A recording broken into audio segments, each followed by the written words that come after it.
बिस्मिल्लाहिर्रहमानिर्रहीम।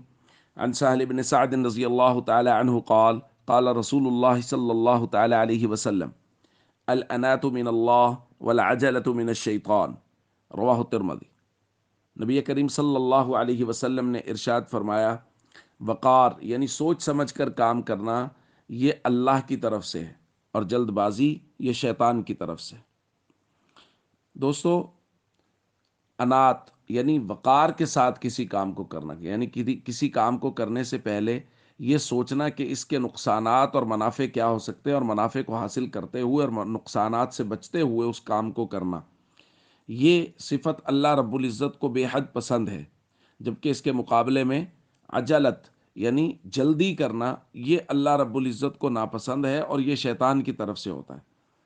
और जल्दी दुनियावी मामलात में, दीनी मामलात में तो जल्दी ही करनी चाहिए। नमाज का वक्त है जल्दी करें, बाकी कोई दीन का काम करना है जल्दी करें, वहाँ तो जल्दी का हुक्म है। लेकिन दुनियावी मामलात में कोई फ़ैसला लेने से पहले, कोई काम करने से पहले जल्दी ना करें, क्योंकि जल्दी करेंगे तो बाद में परेशानी भी होगी, नुकसान भी उठाना पड़ेगा। एक मशहूर मकूला है, ला यज़ालुल मर्उ यजतनी मिन समरतिल अजलतिन नदामा, कि अगर कोई आदमी वो जल्दी करता है तो जल्दी का फल उसको जो मिलता है वो नदामत मिलता है। हमारे यहाँ भी ऐसा ही है।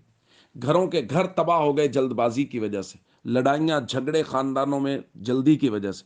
किसी ने कोई बात बताई, आधी झूठी आधी सच, बगैर तहकीक किए आग बगुला हुआ और जल्दी से जाकर रिश्तेदारों से लड़ाई झगड़ा, दोस्त अहबाब से लड़ाई झगड़ा, घर में आया, घर में कोई आधी अधूरी बात बीवी के बारे में पता चली और जाते ही धड़ाधड़ तलाकें दे मारी, गुस्से की वजह से, जल्दी करते हुए।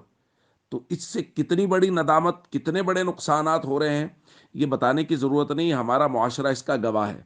इसलिए हर काम को करने से पहले अल्लाह के नबी सल्लल्लाहु अलैहि वसल्लम ने जो फरमाया कि गौर व फिक्र कीजिए कि उसके मुनाफे और मज़र्रात क्या हो सकते हैं, और उसके बाद मुनाफे को हासिल करते हुए और मज़र्रात से बचते हुए उस काम को करें। और कभी भी किसी दुनियावी काम में जल्दी न करें, बल्कि गौर व फिक्र करने के बाद